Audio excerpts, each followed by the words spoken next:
My position is principal of Northeast Ohio College Preparatory High School, and my position is multifaceted. I am head of schools. I make sure that our students are scheduled properly. I greet parents. I am part of the social emotional team, working our PBIS system. I do coaching and planning with teachers, professional development. So there's a myriad of things that I have to do as a high school principal. The biggest obstacles that our students face coming from an urban center many times are, again, the social emotional issues that preclude them from learning and focusing completely on their education. Many times you're looking at loss in their families, or impoverished neighborhoods, or coming from marginalized sectors of Cleveland, which in turn causes our kids to have many hurdles that they have to overcome in order to reach their ultimate goal, which is our goal here and mission, to get them to college.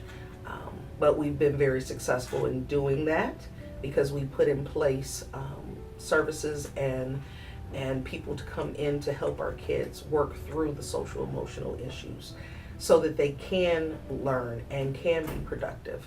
And so far we've had 3 graduating classes, and out of our 3 graduating classes, we've had 100% accepted to either a 2 or 4-year college or university. Dean of Student Life and Management at Northeast Ohio College Preparatory High School. I'm primarily responsible for the establishment, maintenance, and the building of a positive school culture, reinforcing the behavior management system, also implementing our PBIS system, which stands for Positive Behavioral Intervention Supports, and working closely with our intervention and ISS team to make sure we're providing in-school options of consequence versus suspending students unnecessarily.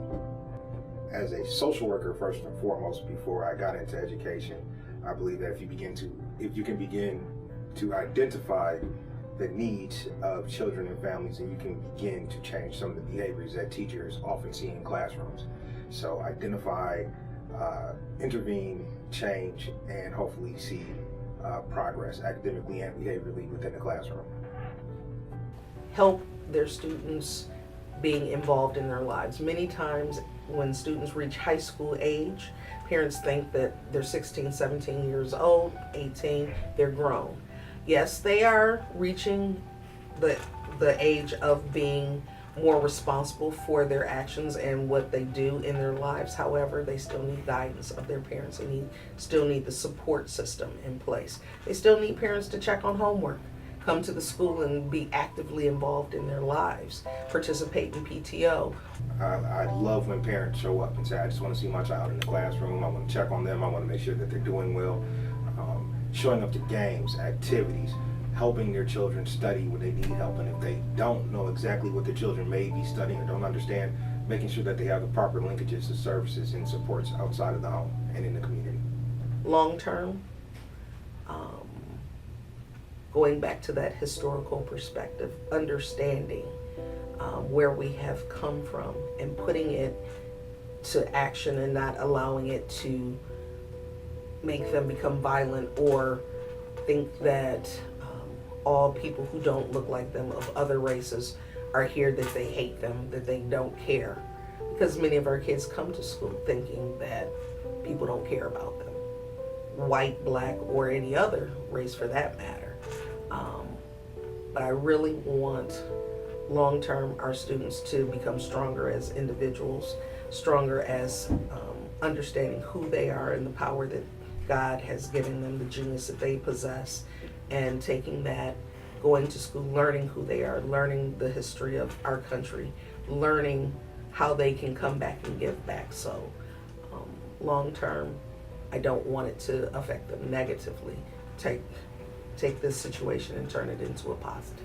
I don't really think it'll affect our students in the short term because I don't think they understand it yet. I think our students are still more self-centered and worry about who they're going to go to the mall with or what their boyfriend or girlfriend is doing, and they really haven't experienced institutionalized racism on a large scale yet. I think as they begin to matriculate to college or actually get to go into the workforce, then those experiences and some of the conversations that we've had here on the high school level will begin to ring true to them, and then they will understand that they have a role to play in shaping and fixing the problems and issues that we're having in society currently. But until they begin to develop that global perspective, it means little to them.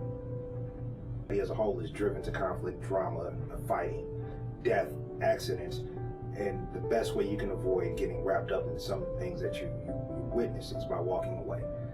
Self-preservation is key, and I try to encourage my children to avoid the trappings of not only what they see in their neighborhoods, but in society as well, by making good decisions. I believe everybody has the right to free speech in this country. That's what so many of our leaders have fought and died for. That's what so many soldiers and Marines and airmen have gone to war for. However, I don't believe in destructive politics. I don't believe in supremacy of any race or the notion that one race is superior to another.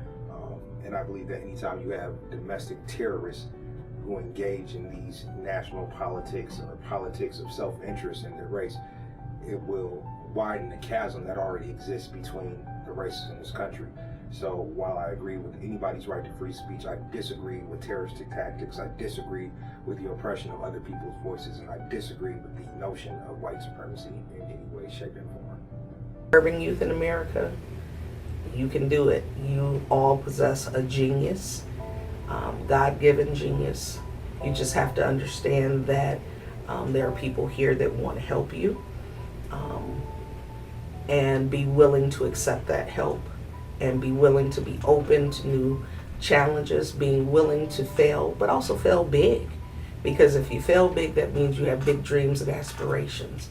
But coming back from those failures and overcoming those failures, but looking at your situation where you are and understanding that it is not your destiny, that you can move and come back and give back to your family and grow and improve.